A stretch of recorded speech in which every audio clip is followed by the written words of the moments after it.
Hey, what's up? I'm Ellie and welcome back to my channel. It is time for a wrap up because it's been a while since I've done one and I read a decent amount in March. So it's time, I feel like, to talk about a lot of those things. Like this whole stack. Let's talk about them. If you want my thoughts and feelings all in one place, here is the video for you. There will be timestamps linked down below for all the titles. I read The Witchlings, and this is a middle grade that is about this group of witches, and like the whole thing is that you get tested basically. The thing is, you don't want to be as a spare because they're kind of looked down upon and they tend to not have a lot of magical abilities, and we follow a group of characters who have been placed as spares.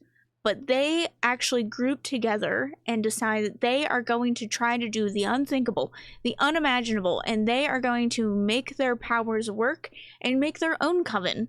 So this is about that. Also, the town is like kind of under attack and like they gotta figure it out. It's really adorable. It's really cute. The characters are so silly at times, which is expected from a middle grade, but they also handle some deeper topics pretty well as well, especially when it comes to like unhappy households and things like that. So there are some underlying issues that they do deal with, but it is still really quirky and fun for the most part. I always love middle grade magic because it's like out of nowhere a talking like toad will appear, and it's always my favorite. I love it. It's the best. So I really enjoyed this. I thought it was a really good time. I'm giving this a 3.5. It was at times a little predictable. It was at times, I think I wanted something just a little bit more serious from it. Plot itself was fine, and I am interested in continuing on the series, but it probably wasn't my favorite thing ever. Next on the list, we have The Demonic, and this was another one that I ended up reading for my Unhaul challenge. This is a book that I picked up kind of on a whim, mostly because it looks ooky. Spooky. This is about a family who is returning to the grandfather's house. They haven't been there. The daughter hasn't been there in ages, but he has passed, and so they have to kind of deal with the house and also with him dying. So they end up going to the house and realize that there is some sinister stuff within the house, and it might just cost them their lives to hang around. Also are unlocking some history about the daughter that lived there and why she ended up leaving. So that part of the mystery was really interesting. I will say, this was so fucking creepy. I had to read the story in the day. I could not read this at night. That is how creepy. Like, the images that you get are so sinister. I will say though, when it comes to haunted house stories, the depictions were done great. The family I found was kind of annoying. I also mentioned this in my vlog that I felt like there was probably some ableist behavior happening, especially because the son is disabled and they're like, oh, like, good for you, champ. Oh, look at you, you're doing so well. And it felt a little degrading at times, a little bit. I'm not physically disabled, so it's not really something I felt I could comment on completely, but it is something that I picked up on and noted, so just to be warned. Story itself, I feel like there are better haunted house stories out there. It feels very predictable. You get exactly what you're expecting going into this. Like, there wasn't anything that I wasn't expecting. It was just everything was, the plot was a haunted house, spooky haunted house, things in the house, we might die kind of content, which is exactly what you go into this expecting. And that's all you can really ask for it. It probably wouldn't be my first choice in a haunted house story, but it was really creepy and it did the job. I do think this probably could have done with some editing. It's also formatted really weird within this book. There's just like pages and pages that don't really matter to the actual, like, literally don't matter to the book. Like, they have nothing to do with the book. And it also took inspiration from a story, but the story was kind of like plopped right in. I'm giving this 3 stars. Again, it was an enjoyable experience as much as it could be, but just not the most well done. Then I read, and I don't have a copy, but then I read Chef's Kiss, and this is a graphic novel, contemporary graphic novel about a guy who has just graduated. He's moved in with all of his friends, and they are kind of like finding jobs after graduation, and he just can't seem to find one, especially because he was an English major and he's looking for something in editing and he's just having a really hard time at it. So he decides, he sees this help wanted sign at this restaurant and he decides he's going to give it a try because he likes cooking. He really enjoys it. Has to do like these trials basically, and he has to make food and a pig has to approve it. Very unorthodox, very weird, so adorable. Great 10 out of 10 content right there. Add a pig. Love it. Thing is, though, I feel like this story maybe was trying to handle just a little bit too much. Because not only are we dealing with, you know, we're trying to find a job, but there's clearly a romance aspect to this, which is kind of like just barely touched on. I feel like I would have liked the romance to be more front and center than the fact that there's also like we're having issues trying to decide what we want to do with our lives, and also we're having fights with friends. There's a lot of characters that like are mentioned and we interact with, but they aren't ever fully fleshed out. They don't really get a full story. They just kind of feel added in. And then there's also like the whole pig thing and the restaurant thing, and also family issues. So there's a lot of different layering factors into the story, and I just don't think it conveys all of them in the best way. I think if it would have handled maybe like 2 of these things, maybe even 3 of these things, it might have worked, but I just don't think that it worked in the overall scheme. Also, they don't really work in the whole bakery setting. I'm not really sure if they were supposed to. It was just kind of like finding your own path and things like that, but like I really just didn't feel like it worked out in the long run. Ended this and just felt really let down, and I just didn't feel like anything wrapped up in a way that I needed it to. I didn't feel like the story had really gone anywhere. So it really ended up being pretty underwhelming, but it was really cute. I ended up giving this a 3 stars. It was fine, but just too much was happening. Then we move on to Dracula, My Love. This is a retelling of Dracula. You would have never guessed. I know it. This is from the point of view of Mina Harker, who has married, what is his name? Jonathan Harker. And if you don't know, Jonathan Harker is the man who originally goes to Dracula's castle and like comes back from Dracula's castle and is like, shit was weird, and kind of jumpstarts the search for Dracula. This is from the point of view of his wife, who has already met Dracula before she knows, you know, who Dracula is. And she might also be in love with Dracula. She's in love with Dracula and her husband. It's conflicting interests here. So then, this is like basically every single event that happens in Dracula, but with the slight twist on it that Mina is also in love with Dracula. And so we get that point of view of like her finding out this information, her learning that they're going to hunt Dracula, finding Dracula, and like interacting with Dracula. So there's a lot more personality we see from Dracula. It does say that this is like about a sexual awakening and whatnot. And I feel like, yeah, we dabble in it, but if you're going into this thinking that this is going to have some really romantic scenes, it doesn't happen. That's like every sexual encounter is incredibly underwhelming, to be honest. So anyway, just want to preface that because sexual awakening, we were really trying to hold strong to that one. My thing with this is that I didn't enjoy Dracula. So I don't really know what I was expecting in the long run for this, except for I loved the first half of this so much. I was like obsessed. I was like talking about it to everyone that I knew, and I'm like, oh my god, you have to read Dracula, My Love. It's so good. Oh, the writing is fantastic. You get to see Mina as she's meeting Dracula, and she has like no idea, and the chemistry between them is just like amazing, and there's like this mystery happening, like we know, but like she doesn't know, and like watching this all unravel is fascinating. And then we hit like the real events of Dracula. So like the talking with like the professors and Van Helsing and like trying to figure out where he's at, how to kill him, those events, tracking him down, the endless amount of like things in the journals and whatnot. And it's just, it's so boring. It reaches a point where it is so boring and it's so mundane, and I just didn't care. And then I also was getting kind of annoyed. Mina is very clearly cheating on Jonathan at this point, and like she's doing a lot of back and forthness, and one moment she's like, I am a strong independent woman and I will not fall for these tricks, and then the next moment she's like, how dare you, I came here with you expecting this great outcome, and how dare you trick me. Mina, girlfriend, you are smart. You were so smart at the beginning of this, and now, I don't know, we've gone downhill greatly. I struggled with this. The ending of it was fine, but I was so fed up with it at that point that I didn't really care. Is it very accurate to the story? Yes. Too much, in my opinion. I gave it a 3 stars. Well written. I think that it follows the heart of the story truly to a T, but it is not for me. Then we have Lightfall. Now, Lightfall is a graphic novel, and it is, I want to say it might be middle grade.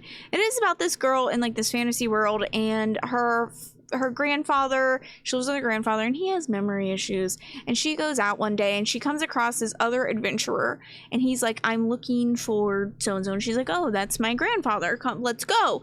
So they go back to the house and find out that her grandfather is missing. He has left a note saying he's gone to do something, but the problem is that she knows her grandfather is not probably going to really remember where he's going or what he's doing, and she's very concerned about it. But she also has anxiety, and the way that anxiety is depicted within this is so great. The way it personifies this anxiety is fantastic, and it just felt so like encapsulating of those feelings, and it was fantastic. Great. How many times can I say that word? Imagery in this is gorgeous. It is a story about like bravery and the different forms of bravery, about like found family as well, about adventure, about anxieties and fears and things like that, and it is done so incredibly well. I think this is great for literally all ages. Like, you could read this to a kid, you could read this as a kid, you can read this as an adult and appreciate it on all levels because it is that gorgeous. I do believe it is only a duology, and I loved it so very much. It is a new favorite of mine. I gave it 5 out of 5 stars, and I would highly recommend it. If you haven't checked it out, please do. It's been out for a while, so I'm kind of surprised I haven't seen more about it. Then we have A Mirror Mended. This is by Alex E. Haro, who is quickly becoming one of my all-time favorite authors. This is the second in the, I think they're called like Twisted Fairy Tales or something like that. But basically, this series of novellas takes fairy tales and kind of twists them with like a contemporary twist. We follow a girl who has a chronic illness, and she is dying, and she ends up having kind of like a last hoorah with her best friend, and they're kind of just like celebrating life and whatnot. And then she falls into the story of Sleeping Beauty and ends up going into this world and is like, I'm gonna, you know, the princess doesn't want to marry the prince, and like, we're gonna deal with that shit. And it's really just a discussion without feeling like a discussion about fairy tales and feminism, how those roles in different fairy tales don't have to fit, and just really critiquing a lot of fairy tales. Then we move on to this one, which is kind of based around Snow White and the evil witch, and like how villains have a certain story that they have to play, but like, what happens if they don't want to play out that story? What then? So it's really fun. There's like pop culture references that I don't normally enjoy in stories, but I feel like it works really well because it does reference like the amount of times people today are like, okay, but like, yeah, this fairy tale is nice to look at, but like, if we're really thinking about it, no, like, who wants to be kissed in their sleep? No one. That's gross. That's weird. No, thank you. Really, really enjoy this series. It feels just like, it feels very smart and sophisticated, but also like silly and gritty at the same time. And I just really enjoy it. I feel like I leave with like new commentary that I don't always think about, but it feels like you've just sat down at like a table with people and you're just throwing things back and forth at each other. One of those, instead of like being like, I am now going to critique this fairy tale. It's like you're just making jokes about it, basically. And I love this series. I gave this one a 4.5 out of 5 stars, and if this continues, I will continue because I just really, really enjoy this series. Witches of New York. This is, I don't know why it took me so long. This has been sitting on my shelf for years and years, and it just seemed like something I would enjoy, but I guess because it's the kind of a big book, and I was like, I don't know, it's historical, I don't know how I'm gonna feel about it.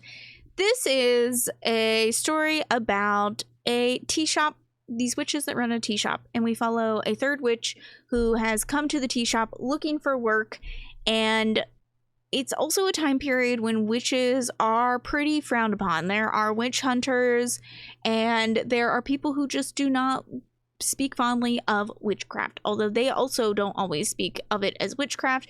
It's like tea and herbal brewings and whatnot.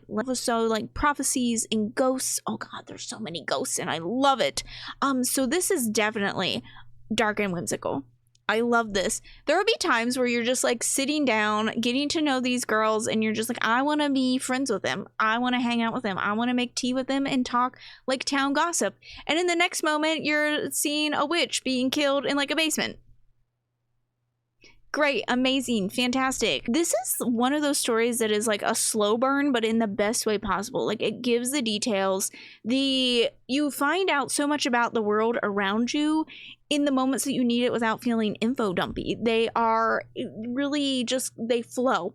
They're a little all over the place, but they flow in a way that really works. So it's like, one of the characters is going to meet another character at this hotel, but then you get a little bit of the story of the hotel because a ghost is like lingering in the entryway. So then you get the history of that, and then you come back to this meeting, and it all feels so cohesive and so fabulous. This is some of the best writing that I have read. In my opinion, I really would love to go back and reread this and annotate the hell out of this book because of how fabulous it was. I love these characters.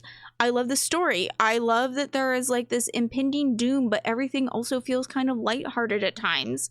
And there are some serious things that they have to deal with in their lives outside of like being hunted as witches. There's also like romance and love, but then there's other aspects of the city that fall into line because, you know, you don't just know 10 people in the world and that's it. There's other aspects that come into it that are connected, and it's so well organized and thought out, and I really loved it. 5 out of 5. New all-time favorite.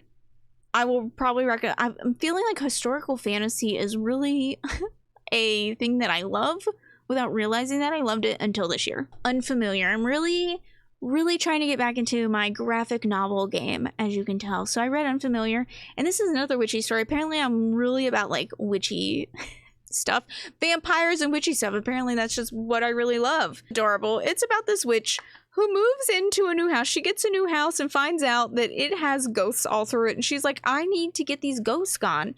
So she goes into town to see if there's any other witches who can help her, because everyone kind of has like a specialty. And she goes into town and tries to see like if anyone can help her, and she ends up befriending some really interesting characters in town. And like, of course, they're kind of having a hard time helping her get rid of the ghosts, but in the meantime, they're becoming friends and she's helping them with their troubles. So this one does leave off kind of unresolved with a lot of the other characters within this, because you meet so many interesting characters. And I love that they each have very unique character designs that really fit with them and are also really adorable. And I just thought it was really cute. I gave it a 3.5. It's a really fun story. It kind of jumps all over the place, so it does feel a little unfinished, I feel like, but maybe because it is a continuing series as far as I can tell. But it did jump a little bit, and I do feel like there is a character who kind of steals the spotlight halfway through the book and kind of takes over. So it stops being about like what I consider the main character and starts following someone else. And that was a little jarring a little bit, but overall I thought this was a really cute story. Then we have the Hacienda. And this is also, I guess, historical horror in a way. Also a haunted house in a way. This is about a woman. Her family has been kind of like plagued with war and different things, and she just wants to guarantee safety. So this man, she ends up marrying this man, kind of ignoring the rumors of the fact that like his last wife has disappeared. So she ends up moving into the Hacienda, and her husband is away anyway, but she has it to herself, and she's like kind of settling in. His sister does live there as well. She's settling in, and like weird things start happening. Some real weird things, and like this presence, like she can like literally feel this presence. And then she comes across some like possible bones, you know, of like human remains. She ends up seeking the help of a priest in town and befriends this priest, and he is willing to help her despite the fact that everyone else is like, no, she's insane, don't do it. The only problem is that there's a weird thing happening with the priest. Like everyone is kind of weird about the priest, so there's a lot of tension happening there's tension between her and the family. There's tension between her and her family, though it's very much off page. You know that it's happening. There's tension between her and the house. There's tension between the priest and like everyone in the house. There's like her and her husband. I don't, you know, kind of weird. There's also like perhaps a romance in this as well. Like there's a lot happening. The beginning of this was so incredibly boring. I know that like we needed some background history, like I know, but I feel like there could have been better ways to do it. It was just so bogged down with like the history of her family and the area and like all this stuff that I just really felt like I could have taken context clues in the long run. Like it would have been better, I feel like, to be a little bit mysterious about like why she was there in the first place, why she ignored all these signs. But instead we're fed all this information that at the end of the day, I feel like didn't matter that much, to be honest. So I almost DNF'd this. And then I hit like the middle section. And I was obsessed. I couldn't put it down. I was like, oh my god, eating it up. When we get to when the house starts being ooky spooky, this has to be the creepiest sentient house that I have ever read about. It is terrifying. There are moments that were so vivid and creepy, and I could not get the images out of my mind. Then the priest comes. I'm in love with the priest. He is the best character. He steals the show, quite literally, from I don't even know her name. I can't remember off the top of my head. Beatrice. He steals the show from Beatrice. He is fabulous. He's amazing. He's got a secret of his own. And, you know, you're like, oh, a mysterious priest. I'm here for. And he's hot, apparently. Obviously, he has to be. So we have all that going for us. In the meantime, like, people are like dying. They're dying around them. So like that's happening, but also she finds out that like her husband is not happy about any of this. So there's so many things happening in this, and I'm like eating it up. And then the pacing like does this weird kill switch. And like the pacing goes back to being excruciatingly slow again. And we're like thinking through all these things that are happening. We're talking through all these things that are happening. And we're not really dealing with anything. And the house isn't really doing much. And like, God, I was on a roller coaster. Then we reached the end and I am not like, I'm not enjoying it anymore. I've had my fun. I'm not having fun now. And it just really has lost me again. And then the very ending of this needs to be illegal. I'm just going to tell you all that right now. The ending, the very, very ending of this, illegal. I ended up giving this a 3.5. I considered doing higher at one point, but the only problem is I remember how slow the beginning of this was, and I remember how much I just really didn't enjoy how it was going to end. So there was just so many parts of this. I also just feel like there was the parts that I was really interested in had no resolve. So there was a lot of things that got resolved that like I didn't care about. And they were part of those parts in the very beginning that like I just didn't feel were necessary to make an interesting story. So my best friend's Exorcism. And this is, here's the thing. I really enjoy Grady Hendrix's writing. And I already knew going into this that this probably wasn't going to be my thing. I'm not big on like horror that is based around religion, especially around exorcisms. So this is about, I'm never gonna guess, two best friends. I love the beginning of this. I love the vibes. You're getting to know how these friends got to know each other, how they grew up together, the little snippets of growing up together, like the little things, the little inside jokes and things like that. And then as they are teenagers, you know, they're rebelling a little bit.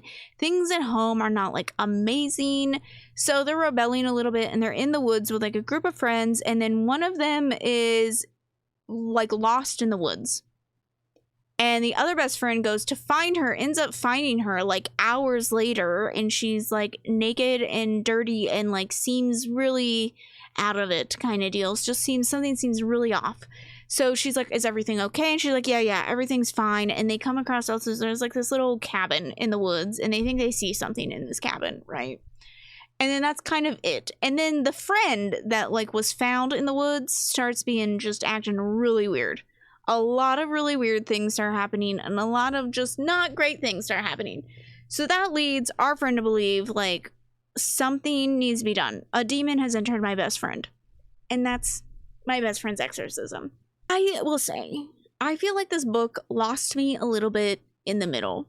Like, I loved learning about them, and then we start getting into like the weird things that the friend is doing, and at times it was a little too far.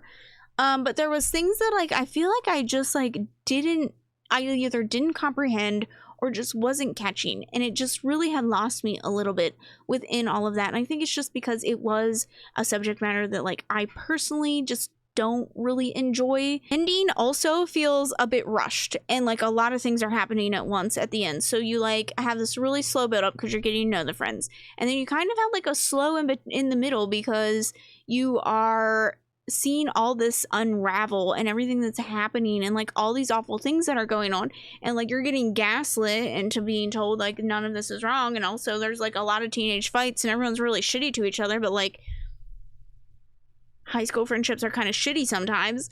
So like all of that was pretty believable, and then we get to the last part and it just felt so outlandish. And like I know Grady Hendrix is known for being outlandish. He does a fantastic job at like describing creepy things and like really mundane things that then sound creepy is more of what I'm saying. But I just felt like the end of this was like so weird and outlandish that I just like couldn't. At that point I was checked out. I'm like, I don't really know what's happening. At this point I'm also like, everything is so weird and wacky that I also am just like kind of not interested. I love the vibes. The vibes of this are fun.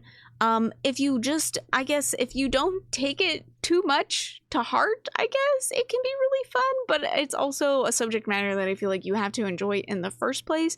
And for me, it just really wasn't. So that's all I'm really gonna say. 3.5. It was fine. We have the Moth Keeper. Oh, this is so cute. A graphic novel. I want to say this is a YA graphic novel. The art style in this is absolutely beautiful, fabulous, fantastic. This is about there's a society that is kind of broken apart from the rest of the society because they live around this like moonflower, and the moonflower has to be harvested with these moths. So this town is kind of dedicated to everything that happens at night. So they never really see the sun. They sleep during the day. And we follow a character who becomes the like lone Moth Keeper. There's pretty much only really one Moth Keeper at a time, despite the fact that the town does everything together. And it's kind of about how this character like really wants to see the sun and feels like they are missing out on another life, and they're really carrying the burdens of all these things on their shoulders, and about like the fear of that and the fear of like disappointing people and letting kind of that go, but not always in the best way, and how that could be detrimental to their society. And really just about knowing when to ask for help. This was a beautiful story. It's gorgeous. It's a very quick read because a lot of it is told through pictures. It's really lovely. It's about like community and friendship, and I really enjoyed it. I gave it a 4.5, and I would say if you can get your hands on a copy, especially if you can borrow one from your local library, I would give it a try. It's just really a really wholesome story. Another Grady Hendrix. How to Sell a Haunted House. I feel like I've almost caught up on Grady Hendrix's whole catalog at this point. I was really excited for How to Sell a Haunted House because this it was supposed to be released last year and it got pushed back. And this is about a character who finds out that her parents have died and decides to go back to the house and help her brother kind of get the house situated. And he kind of wants to get rid of it all, but she's like, no, we have to go through it. Like, they were kind of a little bit, not really hoarders, but they had a lot of hobbies, and they've kept a lot of their stuff, especially their mom. She was very artsy. And they get to the house and realize that, like, something is up. Something's in the house. Something is weird. Like, they find things that are, like, boarded up that don't make any sense. The way that their parents died is also kind of weird. Like, there was, like, this rushing, and they left, like, a lot of their stuff at home. So a lot of it's just, like, weird. It's not totally adding up. So, also, there's dolls. There's a lot of dolls. Just want to give everyone a heads up. There are a lot of dolls, because I know that is a fear for some people. So lots of dolls in this. So if that's not your thing, don't read this. I can honestly say it's not my thing. Doll horror just doesn't do anything for me. I kind of like, I don't hate it in that, like, it's scary. I hate it because, like, it's just like, I just find it too silly to take seriously in any capacity. And that's how I felt with this. Like, it was so outlandish. And normally I don't mind Grady Hendrix's, like, campy, cheesy horror, but this one I feel like was just too much for me. Don't mind the characters, but they were kind of assholes at any given time. There's a lot kind of like, I don't know, there's a lot of things that are kind of iffy with the family that don't totally add up all the time. Like these characters feel like she's trying to be like super sensible, but like the rest of the family is not. So it's like, how did you get here? How did you get to this point when like clearly it's like keeps talking about like how normal their family was, and then the next thing will be all the unnormal things that the family does. Like none of this adds up. There's one scene in this that is terrifying, and it is like the one scene that does not involve a doll. All the other scenes that involve dolls and whatnot, I just didn't really find that creepy. I will say the thing is though, when there are action scenes, the action scenes are done so well and that they do get your heart racing because you're like, oh my god, like Grady Hendrix is not afraid to injure people or kill people. So like when those moments are happening, you are nervous because you don't actually know the outcome. No one is safe in these stories. So there are some moments where there's some certain characters kind of in the line of danger and you do not know how it's going to happen. The end of this also, like everything was already kind of outlandish. And I'm like, okay, I can kind of like commit to this. I can do this. I can believe it to some degree. And then there's the last puzzle piece in this story that gets slotted into place. And I'm just like, now you've gone too far. This is too much for me. I don't want to deal with this anymore. I gave it a 3. I enjoyed the writing. I liked some of the scenes. I thought there were some parts of this that were done well. This content though, specifically, not for me. Just not my thing. I basically had to take it as a campy horror story, gory story, than I could with like an actual horror story. This wasn't spooky to me. It didn't do what I would want it to do. That doesn't mean it isn't good for someone else. It just means that it wasn't my cup of tea. Then I'm gonna end this on a very high note because we have one of my new all-time favorite, like I'm talking like maybe top 5 favorite books. And I couldn't stop raving about this. I basically did a video that was like a love letter to this book at this point. It's Godkiller. Oh my god. I am so upset that this book is not like actually released in the US because this book is so fucking good. It's a fantasy book. We follow multiple characters and of course, you know, at some point they come together, which is one of my favorites. But it is this fantasy world where gods have been outlawed because they've kind of helped in like the destruction of some things. A lot of people have kind of taken the word of God and gotten a little bit too far. Gods are devious. They only are really looking out for themselves. So even if they are a god of good, the things that they do end up being bad to some degree and selfish. So they've been kind of outlawed by the king. And we follow a god killer who her family has been killed by gods, and we know that it's done so beautifully in the beginning. It's not info dumpy, it's a beautiful storytelling. Anyway, her family has been killed by gods, and so therefore she's grown up and has decided she's going to dedicate her life to this. She is also disabled. She is missing a leg, and I feel like it does so well disability rep within fantasy because there are wheelchairs and there are gadgets, and it just lets the characters be. They aren't magically cured. It's amazing. There's also deaf characters. There's sign language that is talked about in this a lot. So I really enjoyed a lot of those aspects. They were kind of like, I wasn't really expecting those. They were such a pleasant surprise and I just loved it. I was like squealing. It was done so well. Also follow a character who like fought in the war. He believes in the gods and does believe that like people should be able to worship gods if they want to, but he ends up meeting up with a god killer. There's also a young girl who has gotten roped into like being with them. So we kind of have like this makeshift, I want to call them a family. They're a family to me. But we have this makeshift trio, which is this ex-soldier, a god killer, and a young child who have to go to the big city that is known for like having the last gods in it. And they have to go find a god to help them. They have such great personalities because they are very unique in their personalities. There isn't a lot of like bleed through sometimes. There isn't a lot of copy and pasting with the characters. I love that there's like kind of like a pet character in this. Oh, sells it for me every time. Combat in this was fantastic. I loved hearing more about the world when we got glimpses of it.